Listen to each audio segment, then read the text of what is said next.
Ladies and gentlemen, my name is James McClain. My artist name is Damemadame. If you're looking at this video, you have arrived at my website, damemadame.com. I appreciate your visit, and I hope that I'm able to be of service to you in some way. The goal I am, as damemadame.com, I am Damemadame, the infinite energy sculptor. That's what I am. My real name is James McClain from Essex County, New Jersey. 54 years old. Presently, against my will. When I say against my will, I didn't want to be living in the state I'm living in right now. Nothing against the state at all. Presently, I'm residing in South Carolina from collateral damage from the divorce. As an artist, myself a sculptor, but I don't care if you are a painting artist, a vocal artist, dance artist, whatever artist. There's many good books, but I have a page of books that I recommend to help you develop yourself and your business.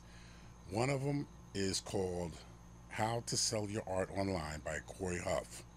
Very good book. His specialty is in the print field of paintings. Shouldn't say print, but paintings. That's his main thing. But the theories, the thoughts, the recommendations, his resources, everything that he has applies to across the board. If you're an artist, it applies to you. Just that simple.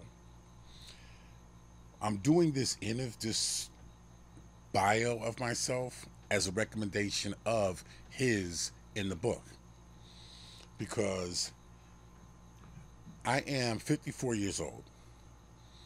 I'm divorced now 4 years, father of 2 children.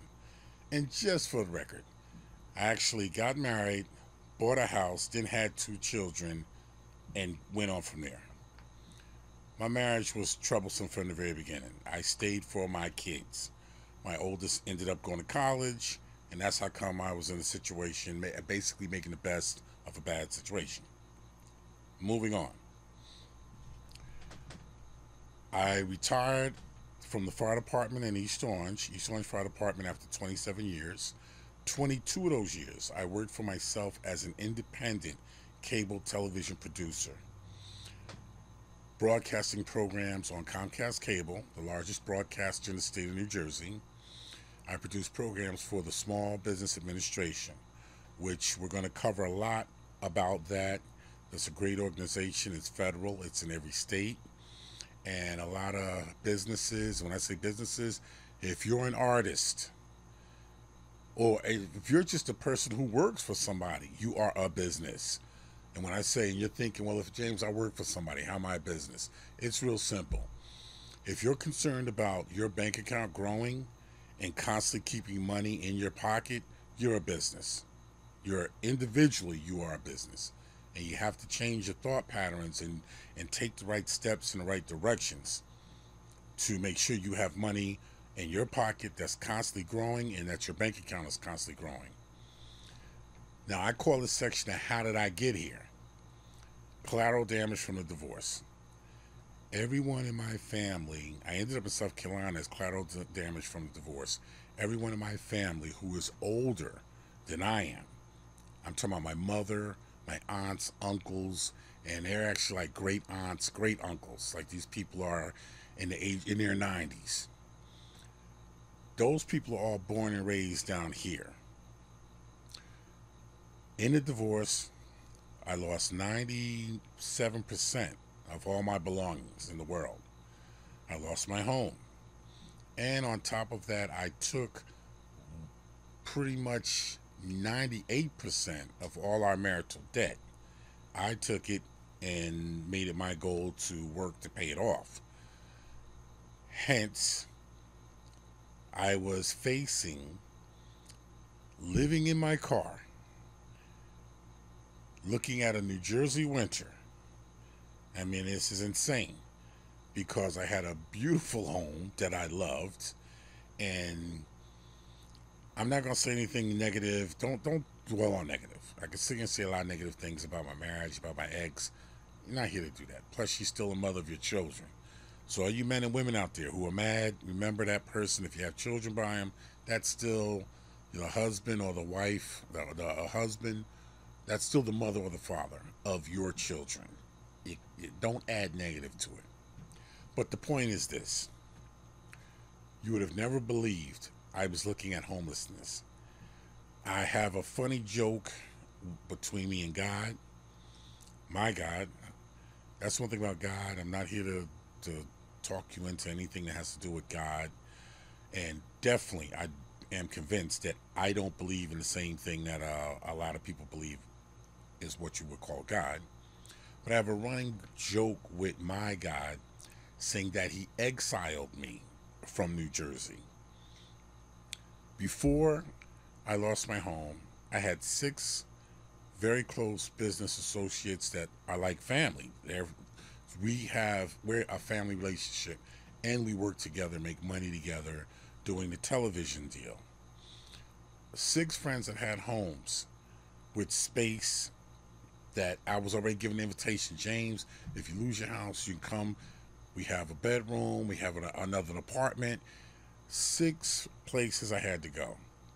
When I lost my home, all 6 were not available. All 6 of those places were filled in with family members of theirs that moved in with them. Try to get a job at the post office. Shut that down. You have to get it online. In New Jersey, you have to do it online. And if your computer will not let you into your account to take the test, post office says you're on your own. Too bad. Couldn't get the job for the post office. I tried to get into a homeless shelter. The only homeless shelter I could get in real soon had only 30-day time period for you to be in. Come on, 30 days? 30 days was not enough time to do anything. I said to the lady, and the only way they give you an extension is you would have to be able to prove that you had like a lease agreement that you signed with somewhere, that they're preparing an apartment for you. They'll give you another month extension. And the lady who runs the shelter, she's very nice. She said, this is not for you, this is not for you. I said, you don't understand. I'm not, I'm desperate. I said, I know this isn't for me. Like, I'm not a person who does homeless shelters. It's just that I want to stay in New Jersey and I just need to get back on my feet. Problem is, winter is right around the corner. You do not want to live in your car in New Jersey during a winter. It's closest thing you can get to consciously doing suicide, okay? Totally you don't want to do that. But I said, if I can just squeeze it out, get some shows going, in 60 days I'll be back on my feet. So they only did 30 days. So I couldn't stay there. But I'm going to tell you something. And again, this goes back to my experience, my running joke I have with my God. I went home and I'm talking to my mother. My mother had just recently got over a cancer operation, and here in South Carolina. And so she says, "What?" I'm talking on the phone. She says, "What are you going to do?" I said, "I'm trying to get into a shelter." She's like, "That's insane. Why don't you come here?" This is how much I did not want to come down here to South Carolina. And we need to be clear, people. Nothing to do with South Carolina. I don't want to leave my business connections, my home, where my friends and business, from personal and business, my life is in New Jersey. So she goes, "That's crazy." So I said, so she says, "Why don't you come down here and see me?" I said, "Well, if I do that, it would just be considered a long visit. Like, I'm not intending to come down here to actually set up shop to live as a resident, like set up life down there. It would be, I get on my feet and I'm out of there, back to New Jersey. And after coming down here and living now for about a year, I call New Jersey civilization. You take it the way you want." But that being said, I sat down on my favorite chair in my living room, turned on the TV. I said, "God, if it's meant for me to go to South Carolina to rebuild my life, send me a sign. So, because I'd rather stay here. I don't want to stay in a homeless shelter, but I'm willing. I don't care. That's how desperate I want to stay here and start my life over. As I turn on the TV, commercial comes on, and lo and behold, there's a gentleman with the plaque. When you take the police photo, they give you that plaque with the numbers on it. And the name, I'm making the name up, but it was an African-American young man. And his name was Alfred Sharik, is wanted by the New York State Police for brutally stabbing his roommate to death in a homeless shelter. I'm like, really, God? Really? You gotta make it that obvious? Like, you couldn't even just beat around the bush a little bit, maybe kind of figure out what you're trying to tell me? It's like, really? Of all times, you give me like a direct message, clear as day. I got it.